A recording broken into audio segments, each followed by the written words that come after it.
Good morning, আমি ঋতু। আমার একটা নতুন ব্লগে তোমাদের সবাইকে স্বাগত জানাই।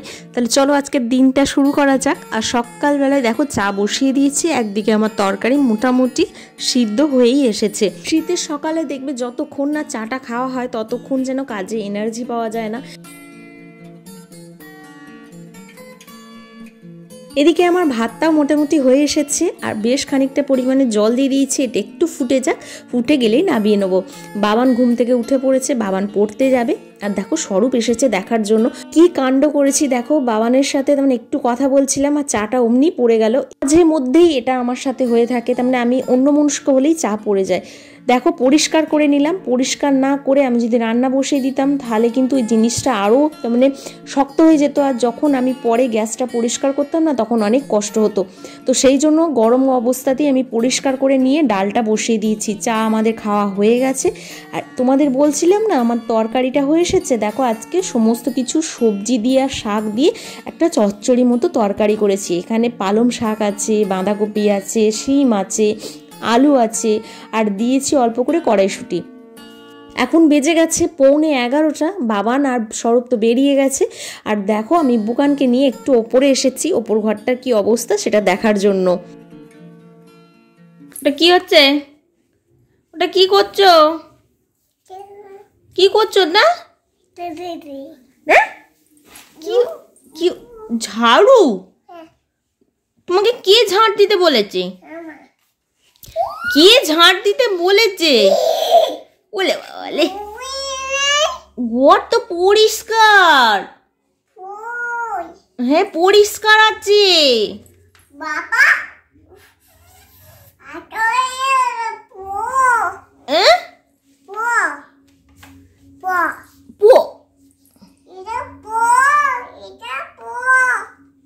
ওটা পো না, ওটা পাখা।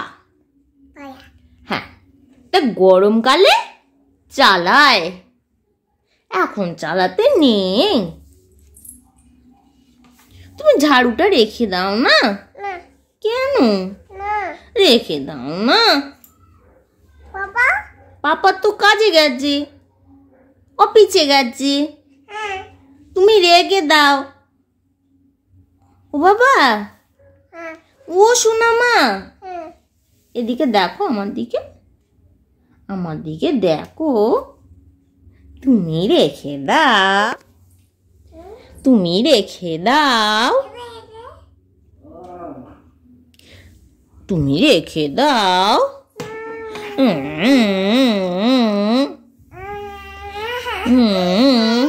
তুমি আজকে ঘুমোওনি কিন্তু, তুমি আজকে।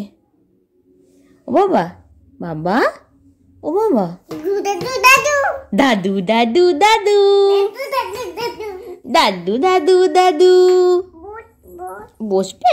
আচ্ছা আসো বাবা। এই রে, সবাইকে একটু হাই করে দাও, হাই হাই। আর একটা হাম্পু দিয়ে দাও, একটা এরম করে হাম্পু দাও, এরম করে। আরে সাবাস, আর মাম্মাকে একটু সোনা করে আদর করে দাও। কাজের ফাঁকে কিছুটা সময় বুকানের সাথে কাটালাম। বুকানকে এবার খাইয়ে ঘুম পাড়িয়ে দেবো, তারপরে কাজে হাত দেবো। থাক, এখনো চাঁদ পড়বে না।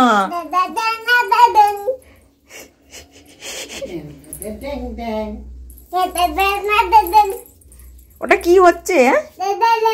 ওটা কি হচ্ছে? ড্যাডা ড্যাং।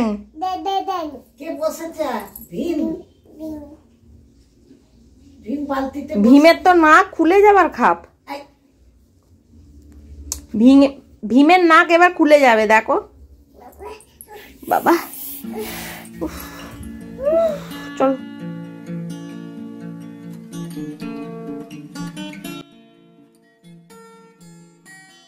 বুকান ঘুমিয়ে পড়েছে আর আমি সময় নষ্ট না করেই ওপরে চলে এসেছি। আজকে আর নিচে চোখ কান দিইনি, নিচের কাজ সমস্ত কিছু পড়ে আছে। পরে করব, কিন্তু ওপরটা আজকে পরিষ্কার করতেই হবে।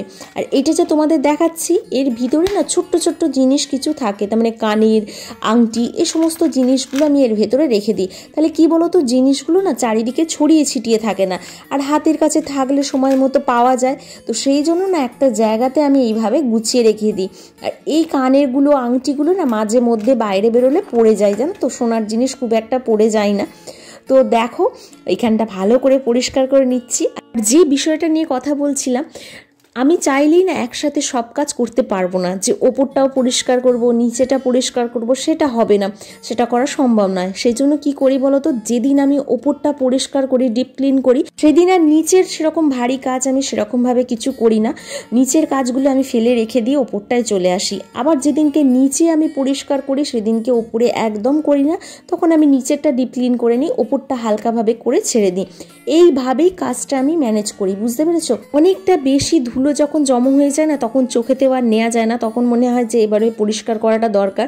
নিচেতে আমার খুব একটা যে এতটা ধুলো পড়ে তা কিন্তু পড়ে না, নিচে যেহেতু আমি সব সময় থাকি, সেজন্য না যখন সময় পাই তখন একটু পরিষ্কার করে নিতে পারি। কিন্তু ওপরে তো খুব একটা আসা হয় না, সেই জন্য ওপর ঘরটা না আমার ধুলোটা একটু বেশিই পড়ে যায়। ওপরে আর এসে যে ডিপ ক্লিন করবো সেটা আর করা হয় না। আর হাতে সময় নিয়ে এই কাজগুলো করতে হয়। এখন আমি ওটাই মনে মনে ভাবছি যে তাড়াতাড়ি আমাকে কাজটা করতে হবে, বুকান যদি উঠে পড়ে তাহলে আমি আর কাজটা করতে পারবো না। আর এই জিনিসগুলোকে দেখো আমি সরিয়ে সরিয়ে যে পরিষ্কার করব সেটা কিন্তু করব না, কারণ তাহলে আবার আমার অনেকটা সময় লেগে যাবে। সংসারের কাজগুলো করি, কাজগুলোর সাথে সাথে কিন্তু আমি সময়টাও দেখতে থাকি কি আমার কতটা সময় লাগছে। সময়ের মধ্যে সব কিছুটা আমাকে করতে হবে, সময়ের এদিক ওদিক হলে চলবে না, কারণ বুকানকে টাইমে সব কিছুটা করে দিতে হবে। তো সেই জন্য না সময় অনুযায়ী আমাকে চলতে হয়। কিছু কাজ হয়তো বাকি পড়ে থাকে, সেই কাজটা আবার পরে করতে হয়, এরকমই করি। আর বুকানের ঘুমের ওপর নির্ভর করছে, বুকান কোনো দিনে একটু বেশি ঘুমায়, কোনো দিনে একটু কম ঘুমায়। বিছানার কর্নারের কাছে না আমাদের একটা কাঁচের ছোট্ট মতো র্যাক আছে, সেই র্যাকটাতে আমি দেখো পরিষ্কার করে নিচ্ছি। র্যাকটাতেও ভালো ধুলো জমেছিল, কলিংটা থাকলে ভালো হতো, কিন্তু কলিংটা নেই, শেষ হয়ে গেছে, আর একদম মনে নেই যে কলিংটা আনতে বলবো। সংসারের প্রতিটা জিনিসই যদি আমরা একটু যত্ন করে রেখে দিই তাহলে দেখবে বহু দিন ধরে সেই জিনিসটা ভালো থাকে, সেই জিনিসটা কিন্তু নোংরা হয় না বা নষ্ট হয় না। আমি অনেকের বাড়িতে দেখেছি যে অনেক দামি দামি জিনিস, সেইগুলো কিন্তু তারা পরিষ্কার করে রাখে না, তারা যত্ন নেয় না, সেই জন্য সেই জিনিসগুলো এত বাজেভাবে দেখতে লাগে, তোমাদের কি বলবো। দামটা কোনো ম্যাটার করে না, ছোট জিনিসই হোক বা বড় জিনিসই হোক, সব জিনিসটা তোমার ওপর নির্ভর করছে তুমি তাদের কিভাবে রাখবে। কম দামি জিনিস, ছোট্ট জিনিসও তুমি যদি সুন্দর করে সেটাকে রাখো, সেটা কিন্তু সুন্দর লাগে। সবসময় যে দামি জিনিস হলেই সেই জিনিসটা ভালো দেখতে লাগবে, আর কমা দামি জিনিস হলে সেই জিনিসটা দেখতে ভালো লাগবে না, এটা কিন্তু নয়। 10 টাকার জিনিসও দেখবে অনেক সময় যদি আমরা সুন্দরভাবে রাখি, সেটাও কিন্তু খুব সুন্দর দেখতে লাগে।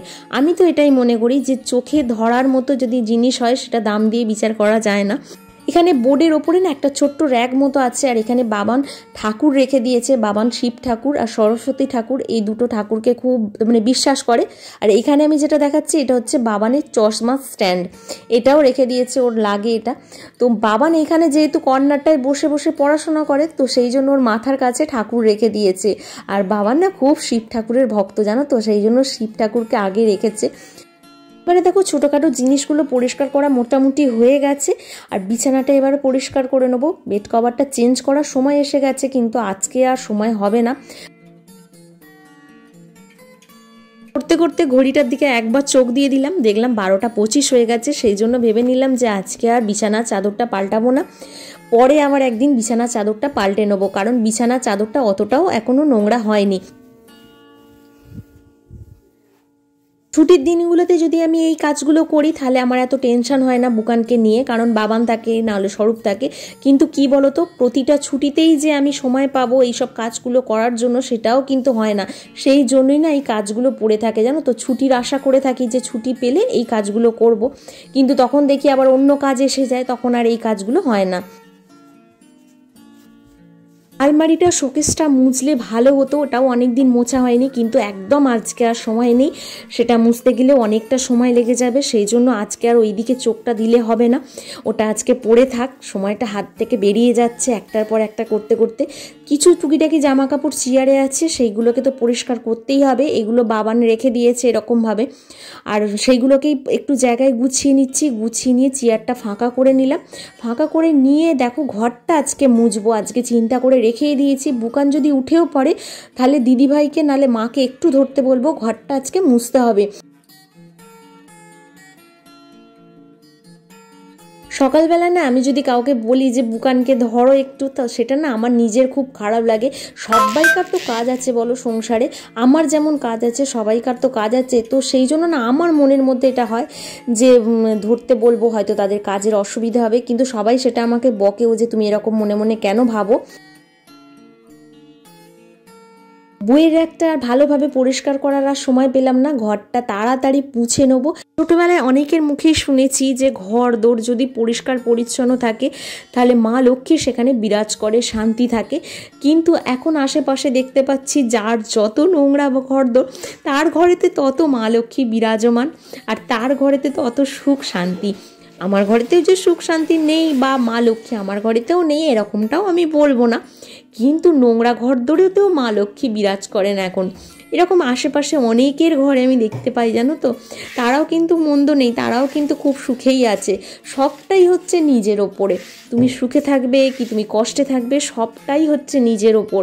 নিজের মন যেমন থাকবে সেটাতেই। আমার মন কি বলতো নোংরার মধ্যে থাকতে চায় না, আমার মন চায় যে এরকম পরিষ্কার পরিচ্ছন্নর মধ্যে থাকতে। তো সেই জন্য আমার মন এটাতেই শান্তি পায়। আর যাদের মন নোংরার মধ্যে থাকতে চায় তারা নোংরার মধ্যে থেকে শান্তি পায়। সবটাই হচ্ছে মনের ব্যাপার, আর কিছুই নয়। আর এইখানে দেখো বলতে বলতে আবার এইখানেও চোখ গেল, দেখলাম একটু ধুলো জমে আছে। তুমি চোখ যেদিকেই যাচ্ছে সেদিকেই দেখছি যে ধুলো জমে আছে। তো এইখানটাও একটুখানি পরিষ্কার করে নিলাম। ওপর ওপর শুকনো কাপড় দিয়েই পরিষ্কার করছি, ভিজে কাপড় দিয়ে পরিষ্কার একদম করছি না। আজ আমার আর অল্প বাকি আছে কাজ, কিন্তু এখনো শেষ হয়নি। এই ঘরটা মুছলেই আমার কাজটা হয়ে যাবে। বুকান এখনও ওঠেনি, সেটাই আমি চিন্তা করছি। ও যদি উঠে পড়ে তাহলে আমার এই ঘরটার মোছা হবে না। তো ও এখন ঘুমোচ্ছে বলে আমি একটু মুছে নিচ্ছি, যতক্ষণ পারবো ততক্ষণ কাজ করব। উঠে পড়লেই কাজগুলো ফেলে রেখে আবার নিচে চলে যাব। নিচের কাজগুলো আমাকে পরেই করতে হবে, এখন আর সময় হবে না। বিকালবেলা ঠিক করে নেবো সময় মতো। আর তাহলে চলো ভিডিওটা আর বেশি দূর বাড়াবো না, ভিডিওটাকে এখানেই শেষ করব। আজকের ভিডিওটা কেমন লাগলো অবশ্যই জানিও। পরের আবার নতুন একটা ভিডিও তোমাদের সাথে দেখা হচ্ছে। তোমরা সবাই ভালো থেকো, সুস্থ থেকো, সাবধানে থেকো। আজকের মতো এ পর্যন্তই, টাটা।